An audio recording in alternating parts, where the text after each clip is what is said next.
They needed clarity. They needed alignment. They needed purpose. But what will help protect independent practice and what will help protect optometry in general is clarity of mission, the strength of the team, the community connection. That's huge. And patient-centered care that no product can replace, but it can also augment. And that's where our future is. And so that's where the Gateway Tour, I'll call it 2.0, is heading in 2026. And it's where we're moving from a practice performance partner standpoint in 2026 and beyond, is to look into the future. We don't know exactly in the future what the next evolution will be, and that's okay. What we do know is that we're committed to redefining this message, deepening it, and creating more tools to help practices in that process do things like connect with their teams, strengthen their culture, build foundations that last, remove barriers so that you're not uncertain about, are you in compliance? Have you coded this appropriately? Have you documented this appropriately? Have you ordered too many fields? Have you, classified medical necessity? Have you actually built a protocol around managing a specific disease state so that they can live out their mission with clarity every single day? Because mission work isn't a one-time exercise, it's discipline. Hello and welcome to the Chris Wolfe Podcast on iCode Media. Today I want to dive into something that shaped a lot of my thinking over the last year. And honestly, something I didn't expect to become the centerpiece of what we were doing over the last year for the Vision Source Gateway Tour.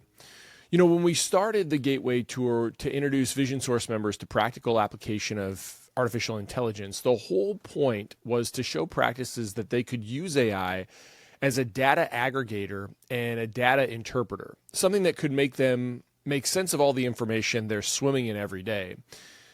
But really what's crisscrossed the country as we have gone from place to place to place, something surprising has happened. In my mind, surprising. What practices needed most was not the next tool or the next workflow or the next shiny piece of half-baked technology. They needed clarity. They needed alignment. They needed purpose.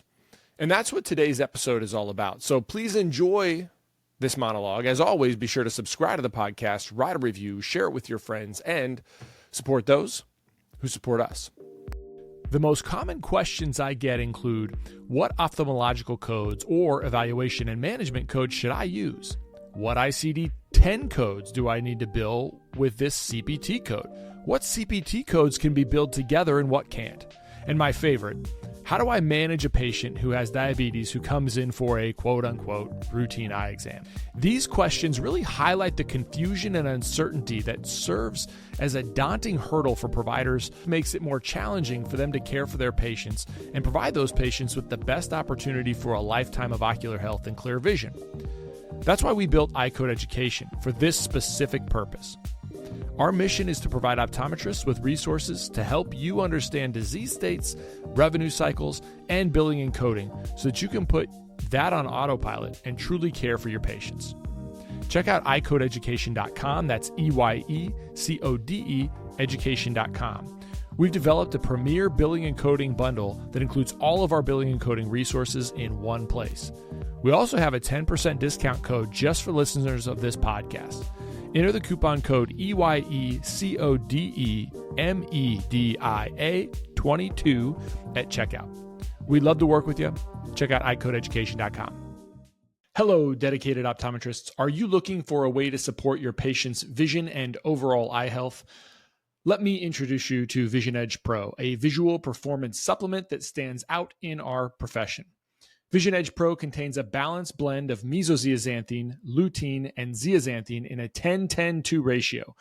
This combination has been scientifically shown to increase macular pigment density, which enhances visual performance, including contrast sensitivity and vision in glare situations. Additionally, Vision Edge Pro provides 300 milligrams of DHA and EPA, fulfilling the daily requirements for omega-3s as recognized by the leading health organizations. This ensures your patients receive the essential nutrients their eyes need for optimal health. Whether it's for everyday screen use, night driving, or enjoying the outdoors, Vision Edge Pro supports your patients in seeing their best. Recommend Vision Edge Pro for your patients today and help them achieve clearer, healthier vision. Contact your local MacuHealth representative for more details.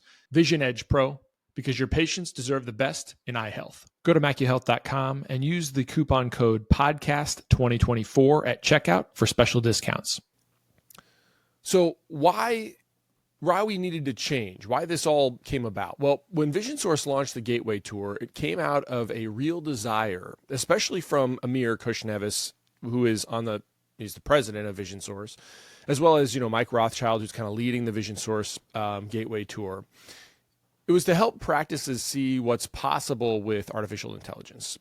Amir framed the movement around patient-centric care, service excellence, empowered teams, personalized interactions, and community engagement. And those are the pillars. Those are Amir's pillars. We kind of called them Amir's spheres, lovingly, among the group that was developing the protocol or the tour.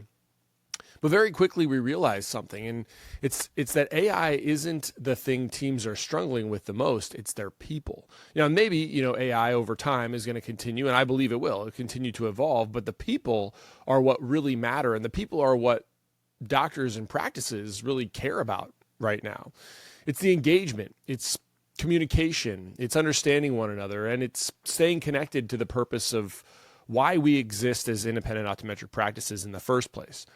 So the talk evolved, and it had to evolve, because if we're going to bring teams to these events, not just the doctors, we needed to give them something that they could use immediately, something tangible, something they could take home Monday morning and feel the difference and make a difference. And the reality is that no matter what the AI tool that exists right now, you still have to have people to interact with people and people to implement what you develop with that tool. And that became the mission and purpose work that we worked on. And so why mission matters more than ever.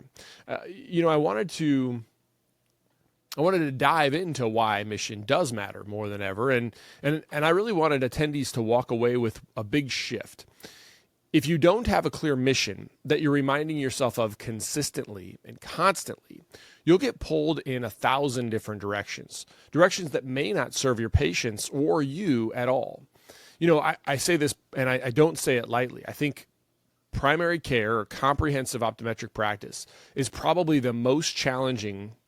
It's certainly in eye care. It's the most challenging specialty, and I'll call it a specialty in eye care.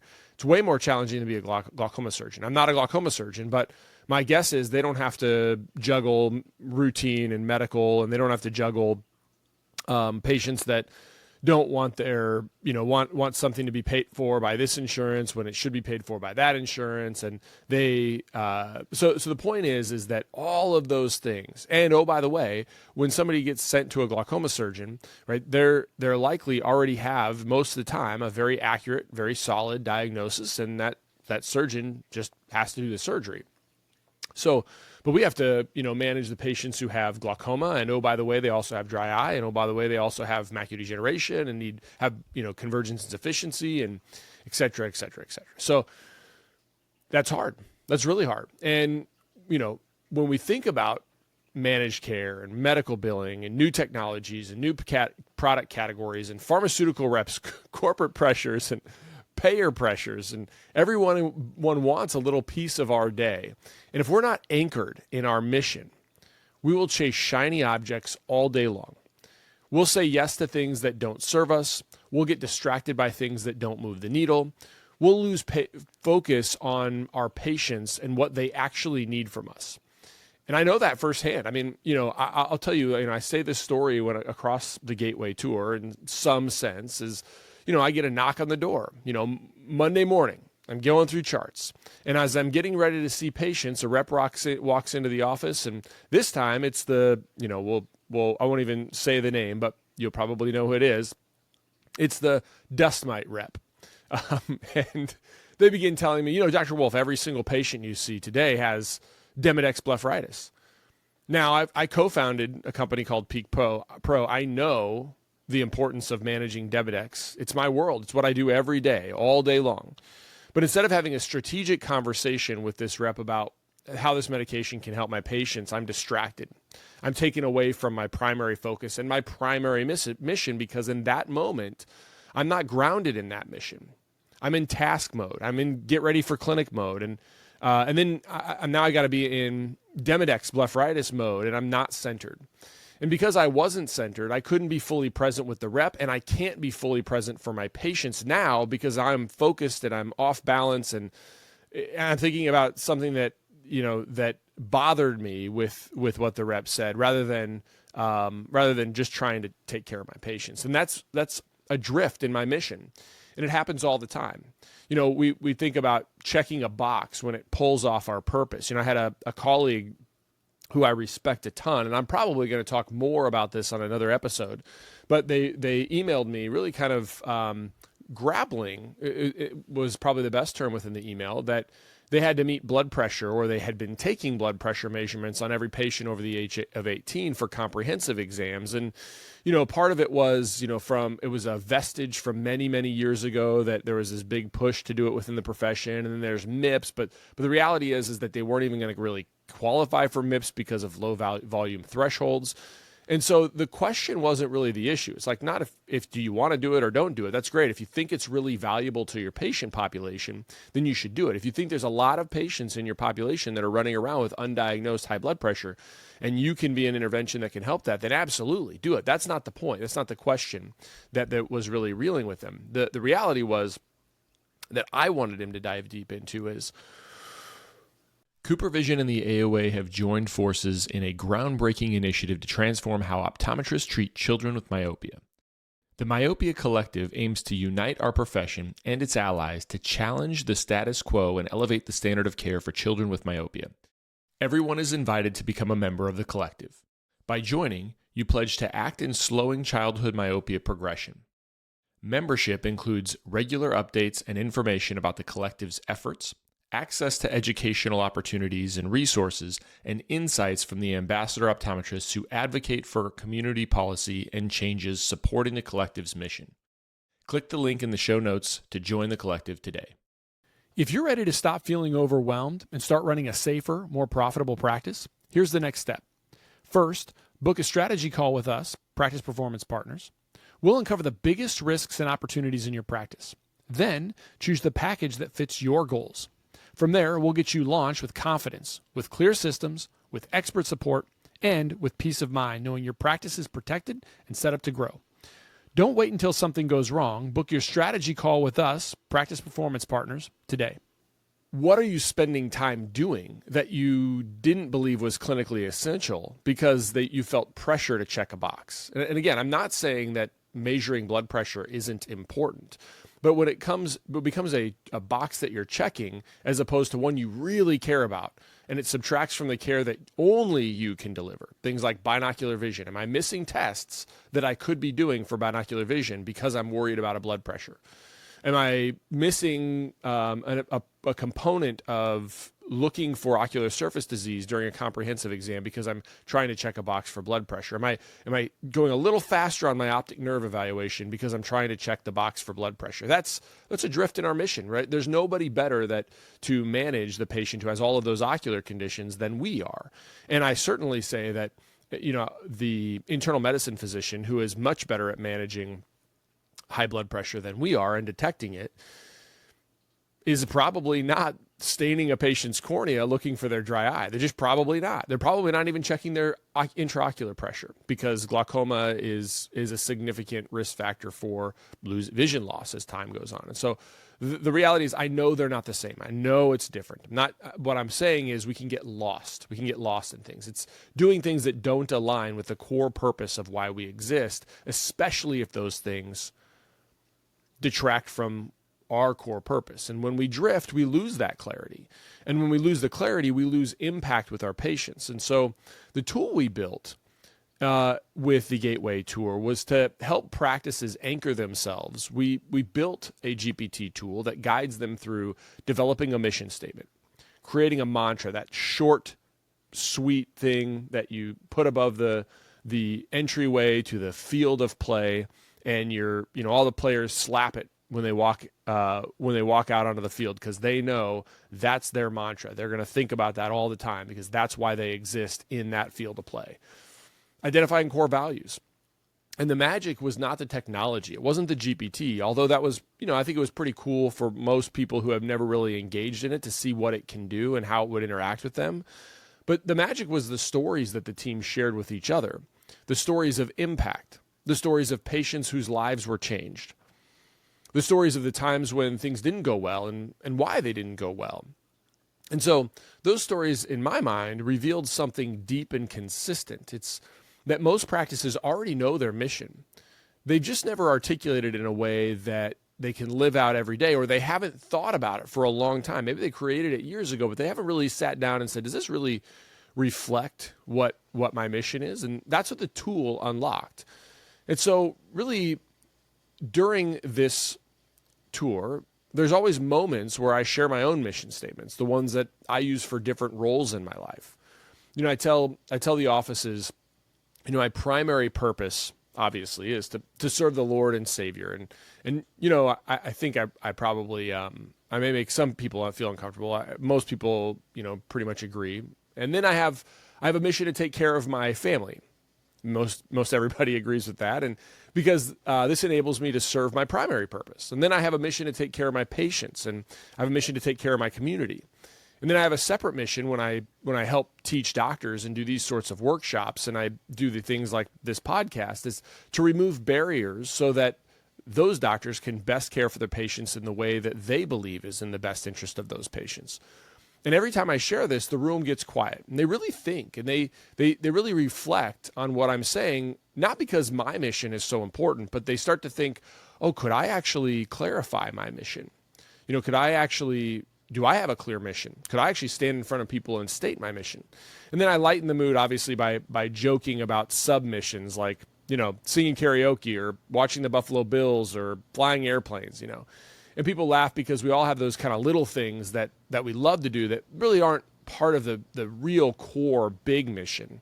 But they kind of add to who we are. And it reminds people that you can live and you can have multiple missions. But you can have multiple primary. You can't really have multiple primary missions because they'll unless they really overlap and speak to the greater mission. So misplacing that hierarchy is where practices get lost. And so that's probably the most fun, and in my mind probably the most helpful thing that we've done is how do we actually manage that misplaced hierarchy, and really how can we actually avoid it? And so the most consistent feedback wasn't, wow, the AI was so amazing, or AI is, there's these really great tools that are here right now for AI, and I need to integrate them into the practice. The feedback was our team finally talked about why we do what we do. Our team shared stories around the table that we never would have shared. This helped us see each other differently, see each other role in the practice differently. It reminded us that we're not just checking boxes, we're changing lives. And that's what hit me with the Gateway Tour. It's AI isn't the star of the Gateway Tour. The clarity is, the connection is, the mission is. And one of my favorite moments on the tour is when, a practice, and it does happen in many cases, but when practices share their mission statement out loud, and I'll always ask things like, well, was what you created, does it describe your practice? Does it describe your mission perfectly? And I love when they say, yes, it's us. It's totally us. It's exactly who we are. And then sometimes they'll say, no, it's okay, but it's not perfect. And I say, great, make it perfect. Make your AI ask you better questions and give it better details so that it can be perfect. And that's where AI comes in. And that's when we know the work that we've been doing matters. Because they're not just saying it for me, they're saying it for themselves. And it changes the way that they walk back into their clinic. And so when I think about how this has changed my role, it's made me realize that whether in Vision Source or Practice Performance Partners or in Peak, it's really to make sure that I'm the guide for my patients. I'm the guide for the doctors that I'm serving. And it's not to be the hero. It's not to be the answer giver, although a lot of people will still reach out to me for an answer. I do like to give answers. I have opinions. I have very strong opinions, clearly. But it's to be the guide. And my job is to help people uncover things like why they think the way they think, why they behave the way they behave, why they compromise on things that they really do think it matters and are kind of the core reasons why they went into optometry school in the first place. It's to uncover why they drift and how to get back their mission. Because here's the thing. Most independent optometrists are not alone. They just feel alone. And, if I can help connect those dots across the country, that's meaningful work. That's my mission. It's my meaningful work. And I hope that over time, if this mission talk leaves one lasting imprint on Vision Source practices or anybody that's not in Vision Source listening to this podcast, I want it to be this. Technology shifts. We've seen it. Go back all the way to Optos, which was around before I was in practice. OCT, which was just starting to come, we just started in in retinal issues, we were using OCT. We're still using GDX when I was in school for optic nerve evaluation. And then OCT, obviously, of the macula and then the optic nerve is sort of taken over all the way. We were doing fluorescein angiographies when I was in school in Oklahoma. And so these things shift and they change. But real mission, is what holds a practice together. AI isn't going to redefine optometry in some sudden dramatic way. I mean, certainly it's going to change. External threats, online retailers, new delivery modes, they're still bigger disruptors right now than AI technology. But what will help protect independent practice and what will help protect optometry in general is clarity of mission, the strength of the team, the community connection. That's huge. And patient-centered care that no product can replace, but it can also augment. And that's where our future is. And so that's where the Gateway Tour, I'll call it 2.0, is heading in 2026. And it's where we're moving from a practice performance partner standpoint in 2026 and beyond, is to look into the future. We don't know exactly in the future what the next evolution will be, and that's okay. What we do know is that we're committed to redefining this message, deepening it, and creating more tools to help practices in that process do things like connect with their teams, strengthen their culture, build foundations that last, remove barriers so that you're not uncertain about, are you in compliance? Have you coded this appropriately? Have you documented this appropriately? Have you ordered too many fields? Have you, classified medical necessity? Have you actually built a protocol around managing a specific disease state so that they can live out their mission with clarity every single day? Because mission work isn't a one-time exercise. It's disciplined. It's revamping and it's reevaluating what you're doing, and it shapes how we care for our patients, which is ultimately why we're here. So I guess if you take nothing else from this episode, I want you to take this. What sets us apart from AI, products, or processes, it's people with a clear mission lived out every day through and with our patients.